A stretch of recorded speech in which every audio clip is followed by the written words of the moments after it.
బాగి ఆకలిగా లేదని చెప్పడంతో అమర్ తనే స్వయంగా భోజనం తీసుకువచ్చి బాగీకి తినిపిస్తూ ఉంటాడు. ఇక దాంతో అమర్ చూపిస్తున్న ప్రేమకు బాగి ఎంతగానో ఆనందపడిపోతూ ఉంటుంది. తర్వాత బాగి మీకు కూడా ఆకలిగా ఉందని చెప్పారు కదండి, మీరు కూడా తినండి అని చెప్పి తను కూడా అమర్కి భోజనం తినిపిస్తూ ఉంటుంది. అటువైపుగా వెళ్తున్న అనామిక వాళ్ళిద్దరిని చూసి ఎంతగానో ఆనందపడిపోతూ ఇక అలా డోర్ దగ్గర నిలబడి వాళ్ళని చూస్తూ ఉంటుంది. ఇక ఇంతలో పైన ఏం జరుగుతుందో ఏంటో అమర్ బాగి ఇద్దరు దగ్గరైపోతున్నారేమో అని చెప్పి పరిగెత్తుకుంటూ మనోహరి అప్పుడే అక్కడికి వస్తుంది. మనోహరి గుమ్మం దగ్గర నుండి నిలబడి చూసేసరికి అమర్ బాగి ఇద్దరు కూడా ప్రేమగా ఒకరికొకరు తినిపించుకోవడం కనిపిస్తుంది. ఇక అలా వాళ్ళు తినిపించుకోవడం చూసిన మనోహరి కావాలని అనామికని ఇరికిస్తూ, ఏయ్ నీకు అసలు బుద్ధుందా, ఇది అమర్ వాళ్ళ పర్సనల్ రూమ్, వాళ్ళ పర్సనల్ రూమ్లోకి ఏం తొంగి చూస్తున్నావని చెప్పి మనోహరి మండిపడుతూ ఉంటుంది. ఇక దాంతో అమర్ బాగి ఇద్దరు కూడా బయటికి వస్తారు. ఏంటి మనోహరి, ఏం జరుగుతుంది ఇక్కడ అని చెప్పి అమర్ అడుగుతూ ఉంటే, చూసావా అమర్, ఈ అనామికకు సిగ్గు లేకుండా మీ బెడ్రూమ్లోకి తొంగి చూస్తుంది. ఇది మీ పర్సనల్ రూమ్ అన్న మినిమం కామన్ సెన్స్ కూడా ఈవిడకు లేదు అని చెప్పి మనోహరి అంటూ ఉంటే, అప్పుడు అనామిక, అది కాదు సార్, నేను అనుకోకుండా ఇటువైపుగా వెళ్తున్నాను, నేను ఇలా చూసేసరికి మీరిద్దరూ ఒకరికొకరు తినిపించుకుంటున్నారు, మీ ఇద్దరిని అలా చూడగానే నాకు చాలా సంతోషంగా అనిపించింది, అందుకే అలా చూశాను అని చెప్పి అనామిక, సారీ సార్, నేను చేసింది తప్పే అని చెప్పి అంటూ ఉంటే, అప్పుడు అమర్, నువ్వేమీ సారీ చెప్పాల్సిన అవసరం లేదు అనామిక, నువ్వేం తప్పు చేయలేదు అని చెప్పి, అయినా మనోహరి, ఇంత చిన్న విషయానికి ఎందుకు నువ్వు అనవసరంగా రాతాంతం చేస్తున్నావని చెప్పి అమర్ అంటూ ఉంటాడు.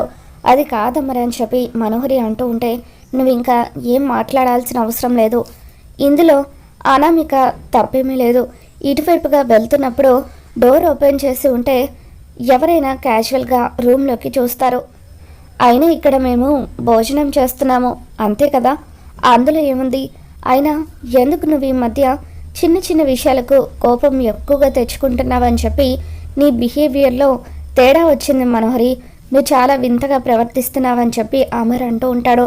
దాంతో మనోహరి కంగారు పడుతూ, కొంపదీసి కాలిని పొడిచింది నేనే అన్న విషయం అమర్కి తెలిసిపోయి ఉంటుందా, నా మీద అనుమానంగానే వచ్చి ఉంటుందా, రాకుండా కవర్ చేయాలి అని చెప్పి, అలాంటిదేం లేదు అమర్, ఎదుటి వాళ్లకు ఎవరైనా ఇబ్బంది కలిగిస్తే నేను చూడలేను, అందుకే అలా మాట్లాడాను అని చెప్పి మనోహరి, సారీ అమర్ అని చెప్పి అంటూ ఉంటే, నువ్వు సారీ చెప్పాల్సింది నాకు కాదు అనామికకు అని చెప్పి అమర్ అంటాడు. సారీ అంటూ ఇక మనోహరి కోపంగా అనామికకు సారీ చెప్పి అక్కడి నుండి వెళ్ళిపోతుంది.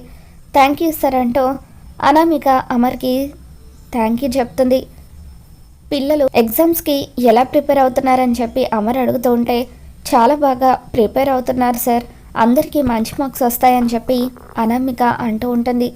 ఓకే, వెరీ గుడ్, మీరు కూడా వెళ్ళి పడుకోండి, మళ్ళీ ఉదయాన్నే లేవాలి కదా అని చెప్పి అమర్ అనడంతో అనామిక కూడా అక్కడి నుండి వెళ్ళిపోతుంది. మరోపక్క అమర్ బాగితో, బాగి ఇప్పటికైనా చెప్తావా ఎందుకు నువ్వు అంత బాధగా ఉన్నావని చెప్పి అమర్ అంటూ ఉంటాడు. దాంతో బాగి, ఏం లేదులేండి, ఒకవేళ నిజంగా నాకు అంత బాధ ఉంటే మీతో కాకపోతే ఇంకెవరితో చెప్పుకుంటానని చెప్పి అంటూ ఉంటుంది. అమర్ మనసులో ఎఫ్ఎంకి వెళ్ళొచ్చిన దగ్గర నుండే బాగి అలా ఉందంటే ఖచ్చితంగా అక్కడ ఏదో జరిగే ఉంటుంది, అదేంటో తెలుసుకోవాలి, కరుణకి ఫోన్ చేస్తే తెలుస్తుంది అనుకొని నేను ప్లేట్ కిచెన్లో పెట్టేసి వస్తానని చెప్పి అమర్ కిందికి వస్తాడు. కిందికి వచ్చిన తర్వాత కరుణకి ఫోన్ చేస్తాడు. సార్ మీరా, ఏంటి సార్ ఈ టైంలో ఫోన్ చేశారని చెప్పి కరుణ అంటూ ఉంటే, సారీ డిస్టర్బ్ చేసినందుకని చెప్పి అమర్ అంటూ ఉంటాడు. పర్వాలేదు సార్ చెప్పండి అని అంటూ ఉంటే, ఈరోజు ఎఫ్ఎం స్టేషన్కి బాగా వచ్చింది కదా అని అమర్ అంటాడు.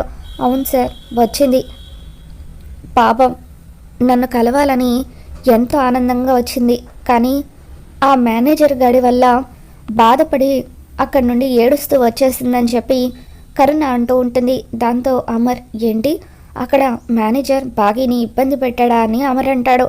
ఏంటి సార్ అంటే, బాగి ఈ విషయాలేవి మీతో చెప్పలేదా అని కరుణ అంటుంది. లేదు చెప్పలేదు, నేను ఇంటికి వచ్చిన దగ్గర నుండి తను ఏడుస్తూనే ఉంది. ఎందుకని చాలాసార్లు అడిగాను, కానీ తను అక్కడ ఏం జరిగిందో నాతో అస్సలు చెప్పడం లేదు. అందుకే నీకు ఫోన్ చేశానని చెప్పి అమర్ అంటూ ఉంటాడు. దాంతో కరుణ, సార్ అతను పాగిని రెండవ భార్య అంటూ ఆ ఇంట్లో నీది పని మనిషి స్థానం అంటూ నిన్ను సేవలు చేయించుకోవడానికే అతను భార్యగా ఉండనిస్తున్నాడని చెప్పి మీ గురించి బాగి గురించి చాలా నీచంగా మాట్లాడాడు సార్. బాగిని ఉంచుకుంటానని కూడా మాట్లాడాడు అని చెప్పి కరుణ అమర్కి అన్ని నిజాలు కూడా చెప్పేస్తుంది. ఇక దాంతో అమర్ ఆవేశంతో రగిలిపోతూ ఉంటాడు. ఆ ఈడియట్ అన్ని మాటలు అంటాడా అని చెప్పి అమర్ అంటూ ఉంటే, సార్ నాకు తెలిసి మీ ఆవేశం గురించి తెలిసే బాగి ఈ విషయాలేవి మీతో చెప్పలేదనుకుంటా. నేనే అనవసరంగా తొందరపడి ఇవన్నీ కూడా మీకు చెప్పేశాను. నేను మీతో ఈ విషయం చెప్పానని బాగీకి చెప్పకండి సార్, నన్ను చంపేస్తుంది అని చెప్పి కరుణ అంటూ ఉంటే, అలాగే చెప్పనులే అని అమర్ అంటాడు. ఇక ఆ తర్వాత అమర్ తిరిగి బెడ్రూమ్లోకి వస్తాడు. బాగి అలాగే కూర్చొని ఉంటుంది. బాగి కొంచెం ఆ శారీ అన్న చేంజ్ చేసుకో, పడుకోవడానికి ఇబ్బందిగా ఉంటుంది. రేపు ఉదయాన్నే మనం ఒక చోటుకి వెళ్తున్నామని చెప్పి అమర్ బాగీకి చెబుతాడు. ఇక దాంతో బాగి ఎక్కడికండి అని చెప్పి అంటూ ఉంటే, రేపు ఉదయం నీకే తెలుస్తుందిలే అని చెప్పి అమర్ అంటాడు. ఆ తర్వాత అమర్ నిర్మలమ్మ సదాశివం గారి దగ్గరికి వస్తాడు. అమ్మ, నేను ఒక నిర్ణయం తీసుకున్నాను. బాగి ఈ ఇంటి కోడలుగా వచ్చిన దగ్గర నుండి తను మన కోసమే బతికింది. ప్రతి క్షణం కూడా మనకు కావాల్సినవన్నీ చూసుకుంటూ తన గోల్స్ అన్నీ కూడా వదిలేసింది. అందుకే నేను ఒక నిర్ణయం తీసుకున్నాను. తనని మళ్ళీ ఆర్జేగా జాబ్లో జాయిన్ చేయించాలని అనుకుంటున్నాను. మీకు ఎటువంటి ఇబ్బంది లేదు కదా అని చెప్పి అమర్ అంటూ ఉంటాడు. దాంతో నిర్మలమ్మ సదాశివం గారు, మాకేం ఇబ్బంది ఉంటుందిరా, ఇంకా చెప్పాలంటే కాఫీ కబుర్లు ప్రోగ్రాం గతంలో బాగి చేసేది కదా, ఆ ప్రోగ్రాం అంటే మాకు కూడా చాలా ఇష్టం. ప్రతిరోజు కూడా మా కోడలి గొంతు వింటూ ఎంతో ఆనందంగా ఉండేవాళ్ళం. ఇప్పుడు కూడా అలా బాగి మళ్ళీ తన జాబ్లో జాయిన్ అయితే ఇక్కడ మేము కూడా తన గొంతు వింటూ ఎంతగానో సంతోషిస్తామని చెప్పి వాళ్ళు అంటూ ఉంటారు. దాంతో చాలా థ్యాంక్స్ అమ్మా, థ్యాంక్స్ నాన్న అంటూ ఈరోజే బాగిని జాబ్లో జాయిన్ చేయబోతున్నానని చెప్పి అమర్ అంటాడు. ఇక ఆ తర్వాత ఉదయాన్నే అమర్ బాగితో, నువ్వు వెంటనే చుడిదార్ వేసుకొని రెడీ అవ్వు, బయటకు వెళ్దామని చెప్పి అంటూ ఉంటాడు. దాంతో బాగి ఎక్కడికండి అని చెప్పి అంటూ ఉంటే, కాసేపట్లో నీకే తెలుస్తుందని చెప్పి ఇక అలా బైక్ మీద అమర్ బాగిని ఎక్కించుకొని ఎఫ్ఎం స్టేషన్కి తీసుకొని వస్తాడు. ఏంటి ఇక్కడికా? వద్దండి, వెళ్ళిపోదాం పదండి అని చెప్పి బాగి అంటూ ఉంటుంది. ఇక దాంతో అమర్, రా వెళ్దాం, ఏం కాదులే అంటూ నేనున్నాను కదా అని బాగి చేయి పట్టుకొని లోపలికి తీసుకొని వెళ్తాడు. ఇక అక్కడ మేనేజర్ అమర్కి ఎదురుపడి భయపడిపోతూ ఉంటాడు. హలో మేనేజర్ గారు, గుడ్ మార్నింగ్ అని చెప్పి అమర్ పలకరిస్తూ ఉంటాడు. గుడ్ మార్నింగ్ అంటూ ఇక ఆ మేనేజర్ టెన్షన్తో వణికిపోతూ, నిన్న ఈ బాగిని నేను ఎన్నో మాటలు అన్నాను కదా, కొంప తీసి అవన్నీ మొగుడికి చెప్పేసిందా, అందుకే నా అంతు చూడటానికే ఇతను ఇక్కడికి వచ్చుంటాడా అని చెప్పి ఆ మేనేజర్ మనసులో అనుకుంటూ ఉంటాడు. ఇక ఆ తర్వాత అతను ఏమీ మాట్లాడకపోవడంతో అమర్ చిటికలు వేస్తూ ఉంటాడు. నిన్న బాగి తన ఫ్రెండ్స్ని కలవడానికి ఇక్కడికి వచ్చినప్పుడు తన గురించి మీరు ఎన్నో మాట్లాడారట కదా, అన్నీ కూడా నాకు తెలిసాయి. చూడండి, బాగి నా భార్య, ఇంకొక్కసారి తన గురించి పిచ్చి పిచ్చిగా మాట్లాడారని తెలిసిందంటే నేనేం చేస్తానో కూడా నాకు తెలియదంటూ అమర్ ఆ మేనేజర్కి వార్నింగ్ ఇస్తూ ఉంటాడు. నేను మాట్లాడిన దాంట్లో తప్పేముందని చెప్పి ఆ మేనేజర్ అంటూ ఉంటాడు. ఇక దాంతో అమర్ ఒక్కసారిగా ఆ మేనేజర్ చెంప పగలగొడుతూ, నువ్వు మాట్లాడిన దాంట్లో తప్పు అనిపించలేదా అంటూ అలా రెండు చెంపలు కూడా వాయిస్తూ ఉంటాడు. మనిషిగా పుట్టగానే సరిపోలేదు, ఎదుటి వాళ్ళకు ఎలా గౌరవం ఇవ్వాలో కూడా నేర్చుకోవాలంటూ ఇక అలా అమర్ అతన్ని చితక్కొట్టిన తర్వాత, చూడు, ఈ రోజు నుండి మళ్ళీ ఆర్జేగా బాగా ఇక్కడ జాబ్ చేస్తుంది. తనని ఇబ్బంది పెట్టావన్న విషయం మళ్ళీ నాకు తెలిసిందంటే ఈసారి నేను ఇలా కొట్టి వదిలేయటం కాదు, చంపేస్తాను.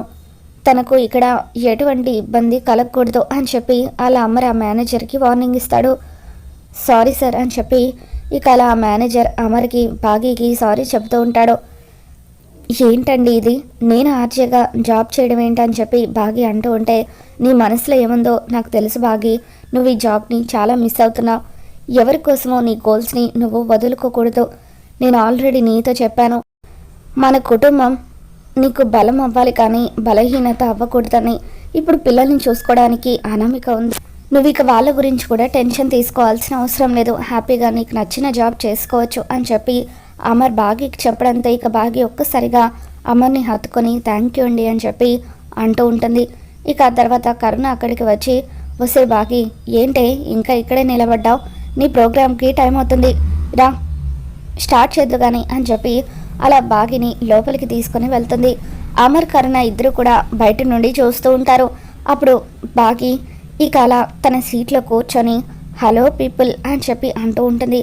మరోపక్క నిర్మలమ్మ సదాశివం గారు పిల్లలతో ఆర్జే బాగి ప్రోగ్రాం వస్తుందని చెప్పి ఇక పిల్లలకి చెప్పడంతో పిల్లలు ఎంతో ఆనందంగా తమ గదిలో ఎఫ్ఎం వింటూ ఉంటారు. మరోపక్క అనామిక కూడా గదిలో ఎఫ్ఎం వింటూ ఉంటుంది. ఇక అలా హలో పీపుల్ అంటూ బాగి వాయిస్ వినగానే ఆరుకి గతం గుర్తొస్తూ ఉంటుంది. ఇక గుప్తా అక్కడే నిలబడి ఉంటాడు. తన చెల్లెలు గొంతు వినగానే తనకి గతం గుర్తొచ్చినట్టుంది అని చెప్పి ఇక అలా నిలబడి అనామిక వైపు చూస్తూ ఉంటాడు. ఫస్ట్ కలర్ ఎవరో చూద్దాం అని చెప్పి బాగి మాట్లాడుతూ ఉంటే అప్పుడు గతం గుర్తుకు వచ్చిన ఆరు చెల్లి అంటూ బాగితో మాట్లాడుతూ ఉంటుంది. ఇక ఆరు వాయిస్ని గుర్తుపట్టిన బాగి మీరు అని చెప్పి అంటూ ఉంటుంది. మీరు ఎక్కడి నుండి ఫోన్ చేస్తున్నారని చెప్పి అంటూ ఉంటే హైదరాబాద్ అని చెప్పి ఆరు అంటూ ఉంటుంది.